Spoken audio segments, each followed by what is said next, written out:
I don't know if you feel like talking about Postlegate. Sure, it's your show. I'm just I mean, along for the ride. I enjoy talking with you about everything else, and I'm, you know, uh, People love yeah, it. I mean, it's very interesting to many people. I go up and down with it because I'm so heavily involved in I'm not the center of it, but sometimes it feels like I am, and um, it surprises me that there's a small group of people who don't believe the data, who, you Again, know, I would challenge that assertion. I don't. It's not that they don't believe the data. It's that the data are inconvenient to their beliefs. right. And I just like, I guess it's hard for me to stay in this place, like an emotionally stable place, and to be able to hold back on what I'm saying because I know so much more than the public knows. And I have like a massive amount of frustration surrounding the whole thing, especially like recently. But I don't know if you want to talk about your conversation with Justin the night I posted. Um, yeah, I mean, I'm happy to talk about anything. But basically, uh, I guess the gist of my involvement in this whole ordeal is that I used to live in Sacramento. I played with Mike um, for a couple of years. Uh, Mike was never considered to be like a stellar poker player. I'm not even sure if he was a winning poker player. I would assume that he was probably beating the game at that time. The game happened to be like a decent game that we played in, but he was certainly like not the best. Like I have a pretty good conception of who were the best players in Sacramento, and he was never in part of that conversation. Um, and I always liked Mike. Mike was a great guy, and this was all a real surprise to me. Uh, Funny story about Mike is that Mike and I got LASIK on the same day at the same facility at adjacent time slots. So we were sitting in like the lounge together waiting, and I was like freaking out. They were trying to like give me some Ativan, and they couldn't give me enough Ativan to calm me down. And then they gave me a teddy bear to hold while I was getting my eye sliced open. Um, but yeah, Mike went in right after I did. Uh, so so anyway, so maybe like a few months before everything came to light, you and others in the community kind of had suspicions. And the thing that people need to recognize is that all of the good players in Sacramento, or I should maybe phrase it differently, there were no good players in Sacramento that were watching the streams, which is unfortunate. I mean, one of the things that I figured out from this is that Stones Live was a frequent broadcast to very few people. Yeah. And I don't know if it was the wisest investment on their part, given uh, how how how few people were tuning in. So the issue with this was that no one had seen enough hands required to come to the conclusions that we eventually came to, and that was really the difficulty. Is that when it's all rumors and speculation and like one hand here or there, you'd hear about this one hand that a person played. People, every individual that was involved had only played a couple hands with him that were of some significance, that were unusual, and so like that wasn't enough. And so, but the thing that's really interesting about this is how the confidence level quickly ratchets up as soon as you stack a few hands up together. So if Right. you watch like just one hand, like let's say there's like the 10 worst hands, the 10 most obvious hands. If you watch one of those, then maybe the chance that he's cheating is like 5%. You watch two of them, it like jumps to 50%. You watch five of them and it's 99.99. Right. And so I mean, that's kind of like the Bayesian approach. And I think that's one of the most interesting things about uh, this this scandal is how you can arrive at a reasonable conclusion using statistics in a very, very small sample size, because this is the behavior that you would only see if someone were cheating. So like if that's the way that you frame it, then you get to this level of certainty very, very quickly. So anyway, the rumors were swirling, and Justin, the Stones tournament director, had talked to me a couple of times. One time, maybe like a month before your tweet, in which he was saying that he had done this like internal audit. I mean, I'm worried that I'm just not going to say anything that's new, but he had done an internal audit, and he asked me like what my confidence was that cheating had occurred. I think I might have said like 70%. But why was he reaching out to you in the first place? Because Justin and I have always been friends. I mean, we worked together at a casino that's since closed in Sacramento. I was a prop player when I first was living in Sacramento, and he was a dealer. No, so but I'm saying, was it? Did he tell you that there were complaints, or did he just reach out to you and say, "Hey, do you think there's cheating?" You know what I mean? No, I reached out to him, and I thought that this is something that he should get ahead of. So I mean, Justin and I would text occasionally, maybe like once a week or something like that. And I told him that I was concerned. And usually when I expressed that I was concerned about something, like he would call me right away.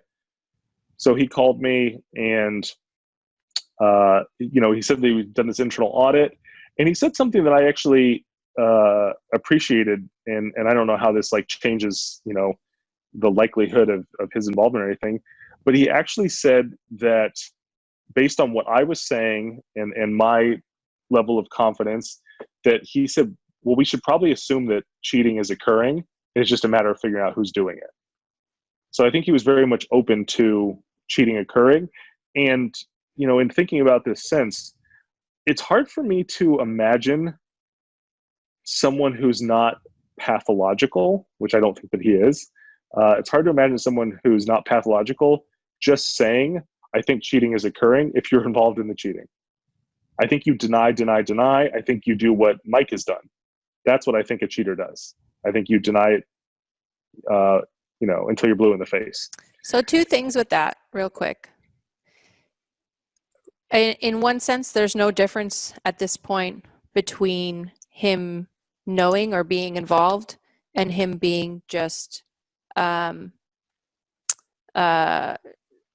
incompetent, in unable to do anything about it, and it happening under his nose.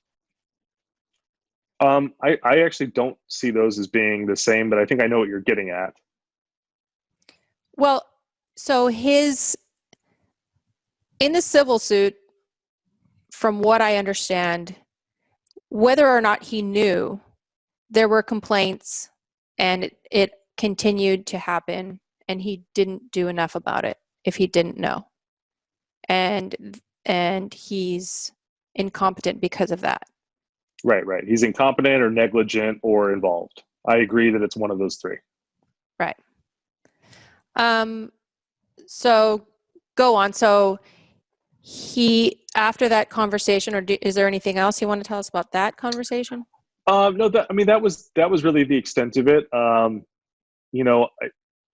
Basically the thing that's come up with everyone I've talked to about this is that because cheating is so rare, I mean, almost unheard of in the poker community, it's very difficult to make that accusation. And I mean, I think that every time I was making an estimate of the probability of cheating, I always had to temper it. And this is like, I think this is it's generally a good strategy to like temper your confidence, because people tend to be overconfident about things.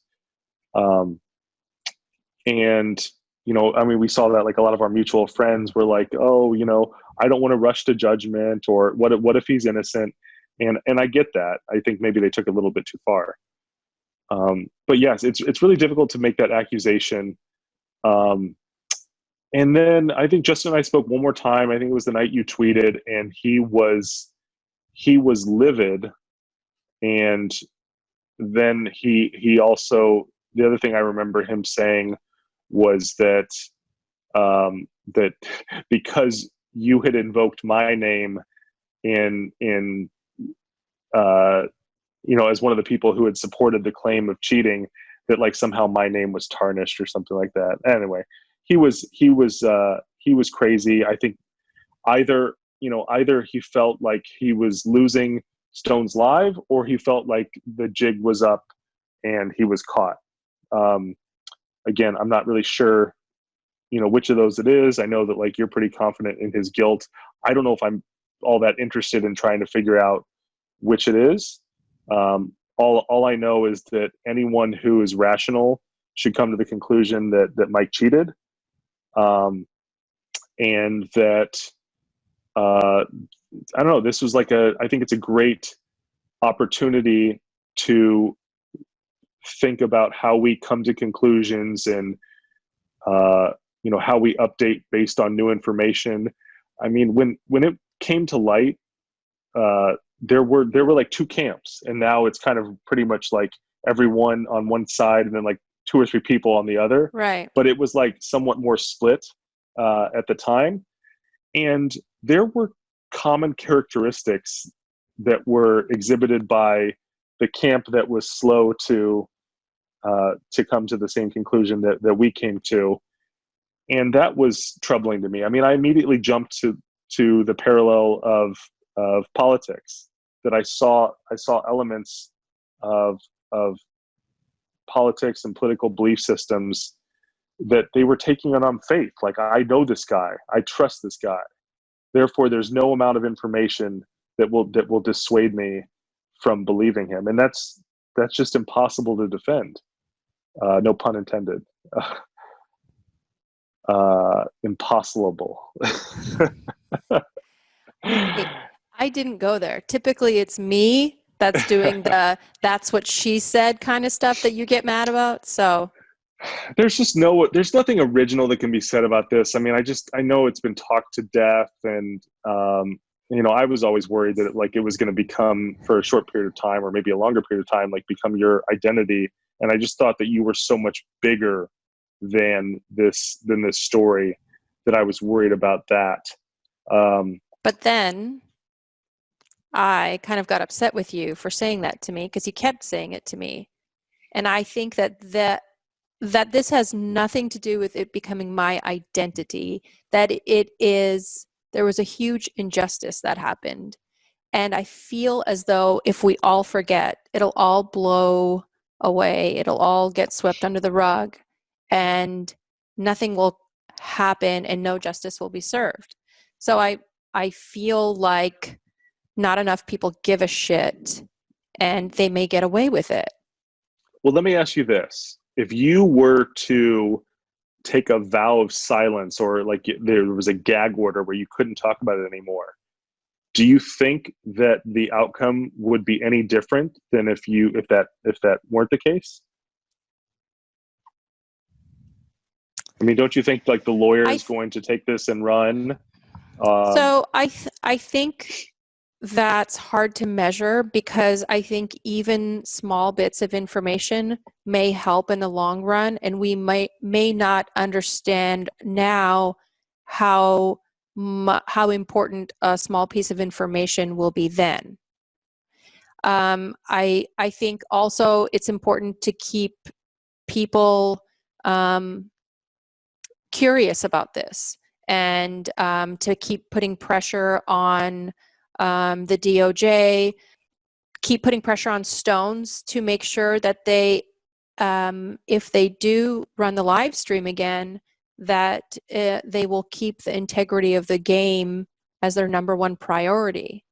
And so I just feel like when they say the squeaky wheel gets, the oil or the intention, what's the frickin' phrase?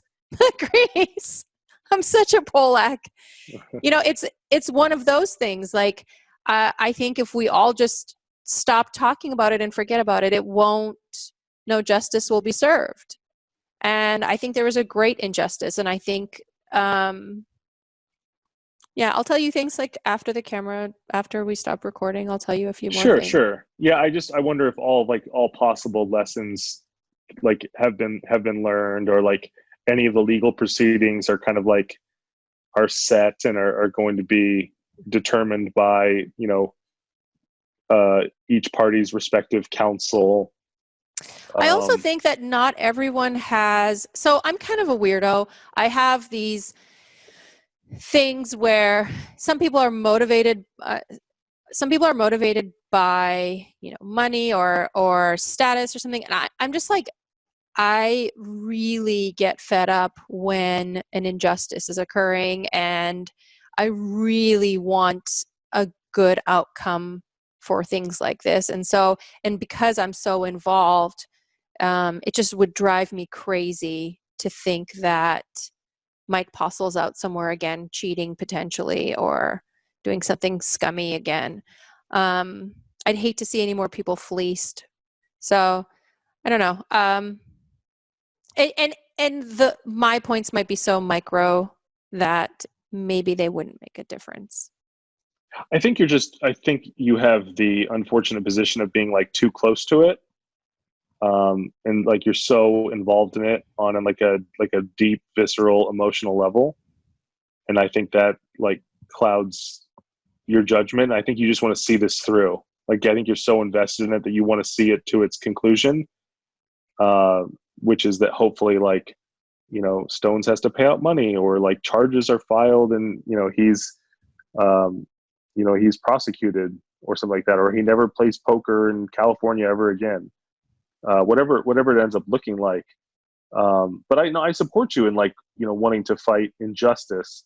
I just wonder, the opportunity cost of us talking about Mike Postle are like other bigger injustices, or like things that we care about Yeah. that